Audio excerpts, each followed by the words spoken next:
د افغانستان لنډ تاریخ 12مه برخه د کوشانیانو پایڅوړ او د هفتلیانو منځته راتله. د کنیشکا پاتو کسانو د 225 میلادي تر شاوخوا پورې حکومت وکړ او بودایي دین هم په دې 2 پیړیو کې بیخي رواج شو او زیات پر خپرېدو. خو د دې دین منفي او پنایي روحیې د کوشانیانو د عسکریتوب او د هغه قوت سره جوړښت ونه کوي چې د لښکرو پر مټو او پاتوحاتو یې تکیه درلوده، او همدا روحیه د ساساني قواو په مقابل کې د کوشانیانو د ماتې سبب شوه.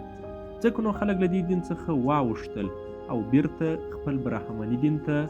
وګرځېدل، او حتی د اګني پرانه په کول هندو مفکرانو د کوشانیانو لپاره بودایي دین منل د هغو د پاچاهۍ د زوال موجب بللی و. په 226 میلادي کال اردشیر بایکان د ساسان مسیح په پارس کې یو ډیر غښتلی سلطنت جوړ کړ او د ده تر مړینې وروسته یې زوی شاپور په 240 میلادي پر ځای کښېنست،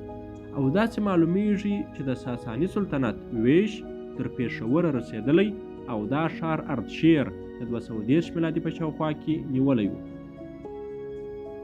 د شاپور په کتیبه کې چې د 280 او 203 میلادي ترمنځ د پارس په نقش کې روستم کې کیندل شوې ده، د پشکباور یا پېښور ښار د ساساني پاچاهۍ شرقي ویش بلل شوی، او هم د ابګان کلمه یاده شوې ده چې له همدې اوسني افغان څخه به بل څه نه وي. څنګه چې د واسودیوا د 216 میلادي کال کتیبه هم لاسته راغلې او دا د هغه پر برهمنۍ دلالت کوي، نو څرګنده ده چې د کوشانیانو پایڅوړ بیرته برهمني دین ته اوښتي ول، او په همدې وختو کې ساساني نفوذ تر پېښوره رسېدلی و چې د دوی په تعبیر هغه وخت یې د افغانستان هغو سیمو ته چې تر ساساني نفوذ لاندې وي کوشان شهر وایه، او د 215 میلادي په شاوخوا کې دې ساساني حکومت تر هغه وخته دوام درلود چې سپینو هونانو د تخارستان خپل پاتوحات د هندوکش جنوب ته تر زابل او سند او کشمیر خپاره کړ. مګر هغو شاهزادګانو چې د کوشاني نسل پایڅوړ ته منسوب ول د واسادیوا چې د 145 بیا تر 116 میلادي عصر وروسته د اریانا په لیرو غرو او رغو کې حکمراني کوله، چې ځینو اسلامي دورې تر 300 کلو پورې هم په دې هیواد کې خپل موجودیت ساتلی و، او یو له دوی څخه خپله لور دوهم ساساني هرمس ته د 103 بیا تر 309 ورماندینه کړې وه، او د هندي منابعو سره سم د یوه پوترا یا شاهانو شاهي کوشاني خورا ښکلي سوغاتونه د هند سمودراګوپتا ته استولي ول د 325 میلادي په شاوخوا کې. د کوشاني پایڅوړ له دې شاهزادګانو څخه یو شاهزاده چې کیدارا نومېد د 4 میلادي پیړۍ په منځ کې پر ګندهاره تر کشمیره حکومت کاوه، چې په همدې نامه څو نور کسان هم پیژندل شوي دي، او د چینی منابعو په اساس د هغه پایتخت هم پېښور و، او دوی په چینی نامه کې کی نو لو بلل کېده، او د ژاونژان د قبیلو سره جګړه درلوده، او له باختره وتلي په کابل او ګندهاره کې یو سلطنت جوړ کړی،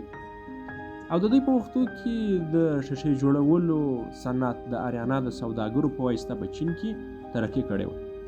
د کیدارا له سکو څخه داسې څرګندېږي چې په لومړي سر کې تر ساساني اغېزې لاندې و او وروسته خپلواک شوی دی، او د دې سلسلې دوهم پاچا پیرو نومېد چې د کیدارا زوی و، او د ساساني واکمنۍ تر اغېزې لاندې یې سکه وهله، او د دې سکې په برهمي او پهلوي دواړو خطو شته، او له دې څخه معلومیږي چې په همدې وختو کې د ساساني مدنیت نفوذ خپور شوی و، او د ساساني وخت پهلوي خط رواج درلود. مارکوراټ الماني څېړونکي د رومن دیو منصبدار په حواله وایي چې ساساني دوهم شاپور د 350 میلادي او 358 میلادي ترمنځ د خیونیانو او کوشانیانو سره چې په کابل او زابل او تخار او بختر کې اوسېدل نښتې او جګړې کړې، او د دې قبیلو مشر ګورمتاس و چې شاپور په 358 میلادي کې ورسره روغه وکړه. او دې قبیلو د رومانیانو په جګړه کې د شاپور سره مرسته کول او داسې اټکل کېدای شي چې د 356 میلادي په شاوخوا کې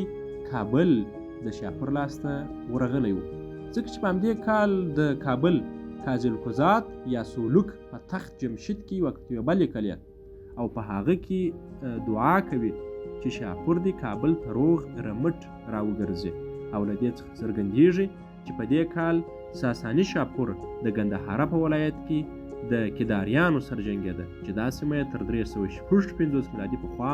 نیولې وه او کداره په کندهاره کې سکه وهلې ده چې د کنیشکا د اوهد په 290 کال د 318 میلادي په شاوخوا کې وه.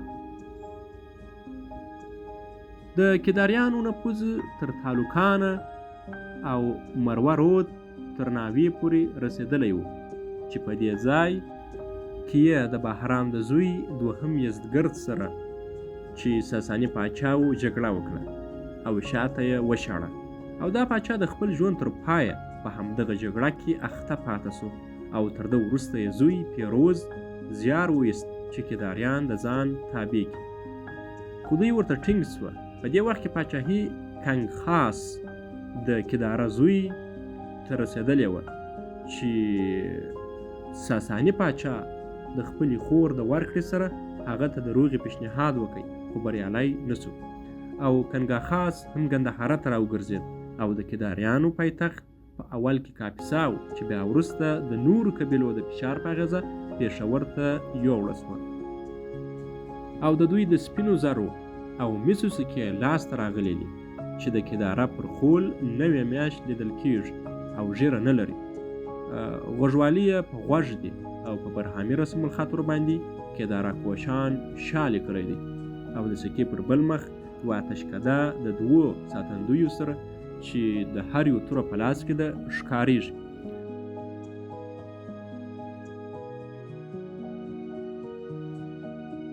د کداري بل پاچا چې د 315 میلادي په شاوخوا کې په پېښور کې د پاچاهۍ پر تخت کښېنست همهغه پیرو دی چې د په څکه کې نیم تنه تصویر او د پاچاهۍ د نقشې پیتا د 2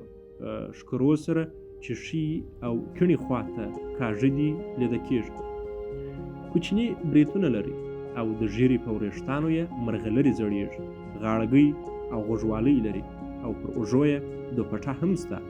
او په برهامي رسم الخط باندې پیرو شا لیکلی دی او د سکې پر شا یوه اتشکده د 2 تورو لرونکو ساتندویو سره لیده کېږي او د کداریانو له ټولو کشف سوو سکو څخه څرګندېږي چې دوی بودایان نه ول بلکې دا د اور پرستۍ دین یې درلود او د پیرو شا له کلماتو څخه ښکاره ده چې د دوی ژبه هماغه د بغلان له موبد څخه د کشف سوي کتیبې پخوانۍ دري ژبه وه.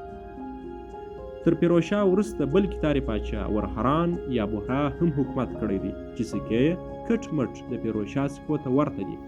او قوي احتمال دا دی چې د بامیان شیران او د غرجستان شاران چې تر اسلامي عصر پورې د افغانستان په زړه کې حکومت کړی دی د همدې کتاري کهول پایڅو دی وي. چې ناصر خسرو کبیلیانی هم د غزنویانو په عصر کې ویل استاده بد و بامیان شیری بنشسته باز در بشینی شاری. د 12مې برخې پای.